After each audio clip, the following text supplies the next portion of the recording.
Recording in progress. All right, Leah. So just to start, can I get you to say and spell your name for me and your title, what district you represent? Sure. Leah Whatley, Leahwhatley, and I represent District 7 of Charleston County School District. Beautiful. So, given what happened on Thursday, somebody trespassed onto school grounds. I guess, what is your initial response to hearing that this happened? My initial response is it's important to me that the community knows that I'm here speaking to you as your representative, not as one that's looking to serve the district itself. And I'll also go on to say, because of my prior background, for those that don't know, I was raised by a chief of police, and I also served in law enforcement for a few years, as well as I worked in security for different houses of worship, and as well as with the State Guard as an extra layer to the first responders. So this situation is very dear to my heart, and when the community expresses so much concern over the safety of our children, I just want the community to know that as your representative, I am taking it very serious. And as soon as the election was over, I already began conversations with the district, including Michael Reidenbach and others at the district, as far as what measures have already been taken and what measures are being worked on, as well as giving my 2 cents. Does it surprise you that something like this happened at an elementary school where somebody was able to hop the fence, get onto school grounds? Well, certainly the news of something like this is shocking. The thing with law enforcement as well as with crime, my father was a graduate of the FBI Academy. Having gone through the academy and having access to information that law enforcement gets, crime is evolving, the criminal mind is evolving, law enforcement is evolving, our responses to crime is evolving, and it's the same with security measures. What I would say this situation exposes, since it is an uncommon incident, is a kink in the armor. We strive to be perfect, but we just don't live in an ideal world. So what happens with something like this, as the initial response is shock, we can at least take the information and safeguard it from happening again. And one thing I can honestly say, as I have looked into the measures that the district has taken, I'm very proud of how serious Charleston County School District takes security. What do you think needs to be done to prevent something like this happening again, somebody entering onto school property? Well, one thing I would also like to add, as someone who has worked patrol, you do have communities that surround schools and other neighborhoods and things like that. And certain members of our community and our society, they don't drive and they walk everywhere they go, and they do look for shortcuts to take. Outside of electrifying fences or putting up barbed wire or things like that, it's going to be, or putting up higher fences, it's going to be pretty hard to keep anybody from jumping a fence. I'm not outside of the scope of exploring options like that. However, you've also got community feedback that has been taken into consideration as our security measures develop. I don't know how the community would feel about barbed wire being around the fences at our schools, but another thing that we've been looking at is SROs, and I think that everybody pretty much is in agreement that they would like more than one SRO at each school. Budget is definitely a factor in that, as well as recruitment in law enforcement. SROs come from the actual municipalities and the sheriff's department. We have an officer shortage at this time. The district has already implemented phase 1 of the metal detectors and SSOs. There is a difference between an SRO and an SSO, but without legislative intervention, which is also something that we've been exploring, where we could, as a district, create our own police department, which would allow us to get additional funding. Funding is always going to be the thing that holds us up on having more than one SRO. Having our own district would also allow us to have officers that go through the police academy, not just for the initial basic law enforcement training, but also training as an SRO. Anyway, I know I'm getting ahead of the district and talking about this, but this is part of the communication that we've been having. So you think what a solution might be is having an additional SRO instead of just the one? I know that White Sides does have an SRO, and that SRO was on property during the time the trespassing occurred. However, the SRO was dealing with traffic. So maybe if there was an additional SRO, do you think that this could have been stopped sooner?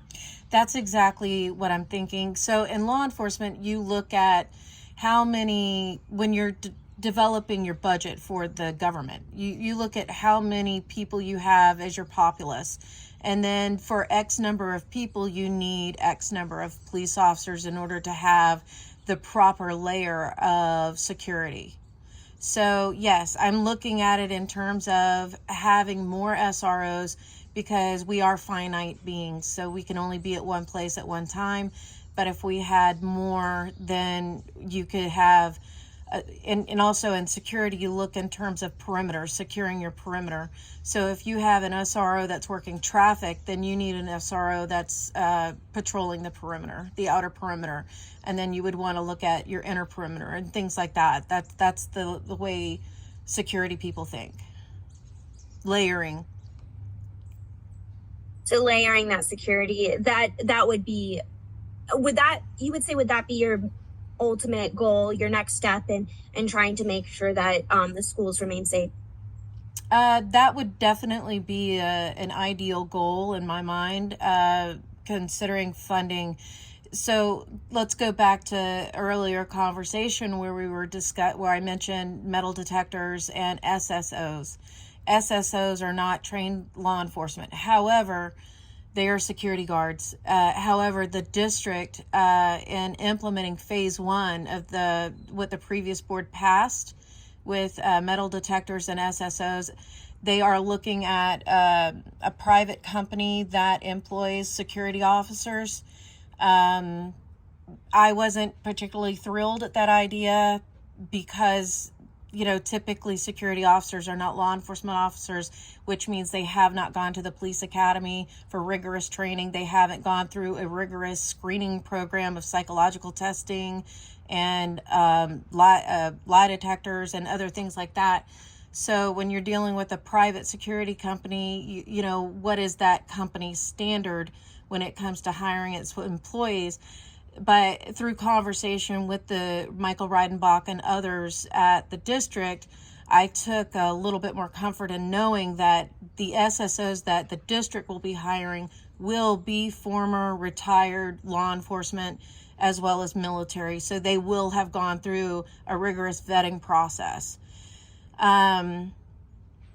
However, with even phase 1, phase 2, and phase 3, as the metal detectors are rolled out, metal detectors are connected to SSOs because you have to have metal detectors manned.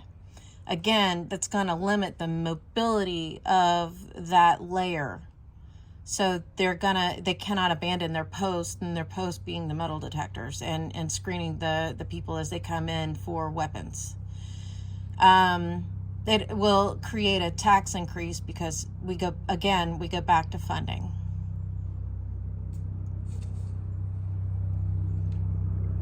Speaking specifically on the event that happened on Thursday, is there anything that could have been done to have prevented this? That's always going to be at the forefront. Sorry, I've got a plane going over.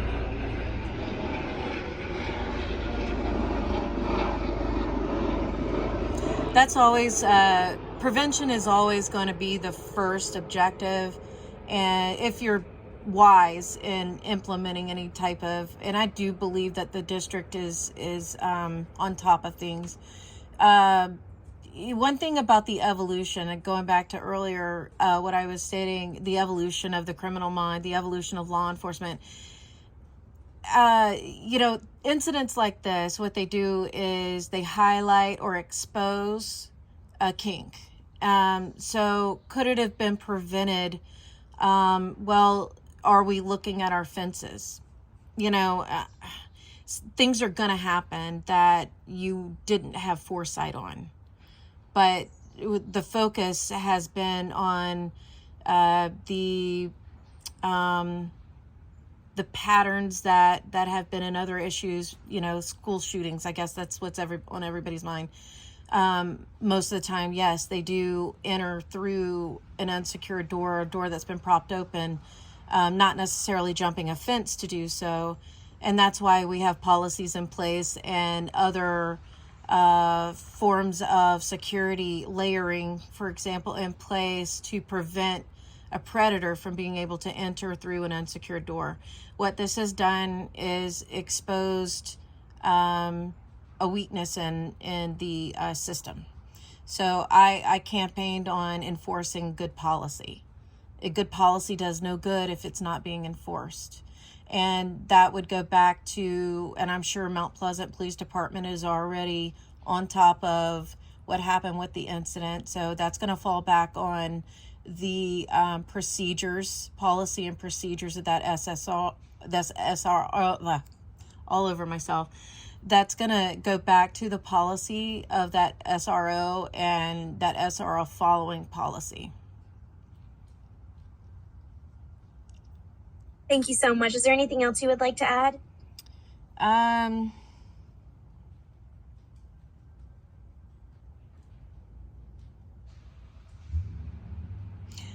will say that this incident has created conversation about strategic response going forward. Beautiful. All right. Well, thank you so much. I appreciate it. No problem. I appreciate you reaching out. You have a great rest of your day. You as well. Thank Bye. you. Bye-bye.